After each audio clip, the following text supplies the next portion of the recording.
Shalom Bapak Ibu dan Saudara-saudara yang dikasihi Tuhan, dalam menjalani setiap hari-hari kita, kehidupan kita, pekerjaan kita, dan aktivitas kita. Marilah kita mempersiapkan hati dan pikiran kita, meminta kekuatan daripada Tuhan, dan mendengarkan firman-Nya. Marilah kita bersatu di dalam doa. Kasih karunia dan damai sejahtera dari Allah Bapa kita dan dari anaknya Tuhan Yesus Kristus menyertai kamu sekalian. Amin. Bapak, Ibu, dan Saudara-saudara yang dikasihi Tuhan, firman Tuhan yang menyapa kita pada hari ini, tertulis dalam Yohanes pasal 3 ayat 17, demikianlah dikatakan. Sebab Allah mengutus anaknya ke dalam dunia bukan untuk menghakimi dunia, melainkan untuk menyelamatkannya oleh Dia. Demikian firman Tuhan.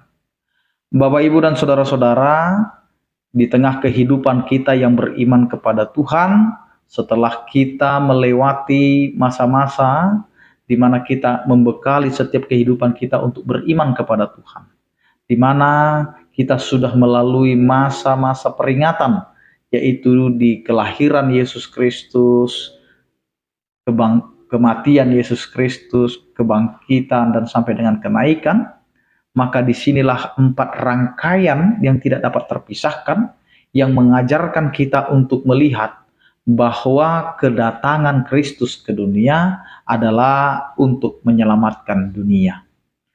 Di sini kita diingatkan kembali Bapak, Ibu, dan Saudara-saudara, hidup kita ini masih diberikan kesempatan oleh Allah kita, oleh Tuhan kita. Di mana ketika Dia datang ke dunia, bukanlah untuk mencari kesalahan, bukanlah untuk mengkoreksi, bukanlah untuk memisahkan, tetapi Dia datang untuk memperkenalkan apa yang dikehendaki oleh Allah di dalam setiap kehidupan manusia. Maka disinilah Allah itu mau memberikan pembelajaran dan juga teladan dalam kehidupan kita. Teladan apa yang sudah diberitakan oleh Yesus Kristus? Teladan yang jarang sekali diajarkan oleh dunia.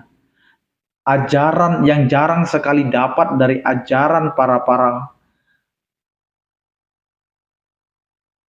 imam, orang Farisi, dan lain sebagainya. Inilah yang berbeda dari apa yang diketahui awalnya sampai dengan apa yang diajarkan oleh Yesus Kristus sebagai pembelajaran penggenapan. Di mana sangat sulit bagi manusia untuk mengasihi musuh dan juga mendoakan musuh. Atau sangat sulit bagi kita untuk berbuat baik kepada orang yang jahat kepada kita. Dan ini yang sangat-sangat kontroversial dari ajaran Yesus. Tetapi apa yang mau digenapi adalah tentang keselamatan. Keselamatan itu dimulai dari pengenalan akan Tuhan yang terus mengasihi kita. Allah kita adalah Allah yang mengasihi sehingga Dia memberikan dirinya sebagai suatu keselamatan. Maka Allah memiliki rancangan dan rencana di dalam setiap perjalanannya. Maka kita harus bisa melihat rencana Allah itu dengan kacamata yang berbeda. Yang mana di dalam perjanjian lama melalui para nabi-nabi yang sudah dinyatakan oleh Allah. Bagaimana Musa melihat atau mendapatkan suatu pengenalan Allah. Dia dipanggil, dia dinyatakan atau Allah memperkenalkan atau memperlihatkan diri dengan memperlihatkan punggungnya. Demikianlah banyak nabi-nabi juga diperkenalkan. Dan bagaimana kita hari ini?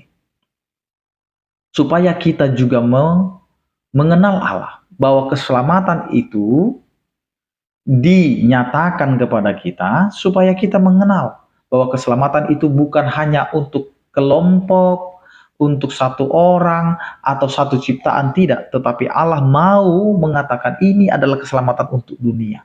Semua Allah sediakan keselamatan. Maka keselamatan itu adalah untuk semua. Tetapi siapakah yang akan menikmati keselamatan itu? Adalah kepada orang yang mau menerima dan juga mau percaya kepada keselamatan itu. Ibaratkan seorang yang sedang mempertanyakan kehadiran Tuhan dan keberadaan Tuhan. Sama itu dengan gambaran yang telah banyak di media sosial. Seorang yang panjang rambut itu akan mengatakan, orang yang melihat itu akan mengatakan bahwa tidak ada seorang tukang pangkas. Tetapi sesungguhnya ada tukang pangkas disediakan. Yang menjadi persoalannya, apakah orang yang panjang rambut itu mau datang ke tempat tukang pangkas itu untuk memberikan dirinya dirapikan atau dipangkas rambutnya. Maka kehidupan kita juga di dalam keselamatan seperti itu. Keselamatan itu sudah disediakan. Tetapi apakah kita mau datang kepada keselamatan itu? Karena itu Bapak, Ibu, dan Saudara-saudara, mari kita datang di dalam keselamatan itu. Karena keselamatan itu sudah disediakan kepada kita. Maka firman Tuhan yang meneguhkan kita hari ini harus mengingat kembali bahwa Allah datang bukan untuk menghakimi tetapi untuk menyelamatkan. Maka dia memberikan teladan supaya kita hidup di dalam keselamatan. Maka ingatlah sebagai orang percaya, hidupilah keselamatan kita supaya nyata keselamatan itu bukan hanya untuk kita tetapi untuk semua orang. Amin, kita berdoa. Terima kasih Tuhan, Engkau adalah Allah yang selalu menyediakan keselamatan kepada kami. Sehingga hidup kami Engkau selamatkan bukan karena perbuatan kami, bukan hasil usaha kami, tetapi itu adalah karena anugerah yang telah Engkau berikan. Karena itu Tuhan, berkatilah kami untuk menjalani setiap kehidupan kami sesuai dengan kehendak-Mu. Berkatilah setiap orang percaya yang sakit Engkau berikan kesembuhan, yang berduka Engkau berikan penghiburan, yang bergumul Engkau berikan penyertaan kasih setia. Anugerah Tuhan kita Yesus Kristus, kasih setia daripada Allah Bapa, dan persekutuan Roh Kudus itulah yang menyertai kamu sekalian.